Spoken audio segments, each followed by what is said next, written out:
ഓം ശ്രീ ഗുരുഭ്യോ നമ. അമ്മ ആശ്വസിച്ചപ്പോൾ ആ മധ്യവയസ്കൻ ഏങ്ങലടിച്ചു പോയി. അമ്മ അദ്ദേഹത്തെ ആശ്വസിപ്പിച്ചു, പ്രസാദം നൽകി. പിന്നീട് അദ്ദേഹം അക്കഥ പറഞ്ഞു. അദ്ദേഹത്തിൻ്റെ മകൻ അമ്മയുടെ സ്കൂളിൽ പഠിക്കുന്നു. മാതൃപിതൃ പൂജയ്ക്ക് അദ്ദേഹം സ്കൂളിൽ പോയി. അന്ന് സ്കൂളിൽ നടത്തിയ പരിപാടിയിൽ ആ അച്ഛനും പങ്കുകൊണ്ടു.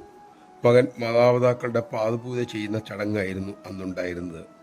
മകൻ തൻ്റെ പാദങ്ങൾ കഴുകി ചന്ദനം തൊട്ട് പൂക്കൾ അർച്ചിച്ചപ്പോൾ ആ അച്ഛൻ പിടഞ്ഞുപോയി.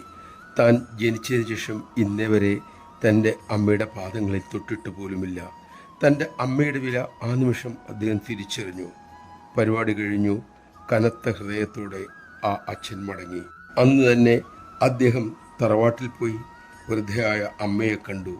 അന്ന് ആദ്യമായി സ്വന്തം അമ്മയുടെ പാദങ്ങളിൽ തൊട്ടു. കണ്ണുകൾ നിറഞ്ഞുപോയി. ആ അമ്മ അന്തിച്ചുപോയി.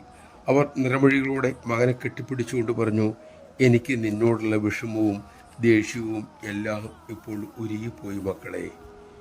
അങ്ങനെ എൻ്റെ മകൻ വഴി അമ്മ എന്നെ മാറ്റിയെടുത്തു. മാതാപിതാക്കളോട് നന്ദിയുള്ളവനാക്കി എന്നെ മാറ്റി. എൻ്റെ അമ്മയുടെ വില ഞാൻ മനസ്സിലാക്കി.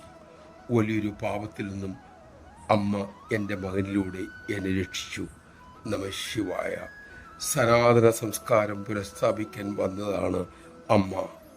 അമ്മയെ അനുസരിക്കാം. ലോകശാന്തിയിലേക്കുള്ള ആ മഹാദൗത്യത്തിൽ പങ്കാളിയാകാം. സനാതനധർമ്മസ്വരൂപിണിയായ അമ്മയുടെ തൃപ്പാദങ്ങളിൽ നമസ്കാരം.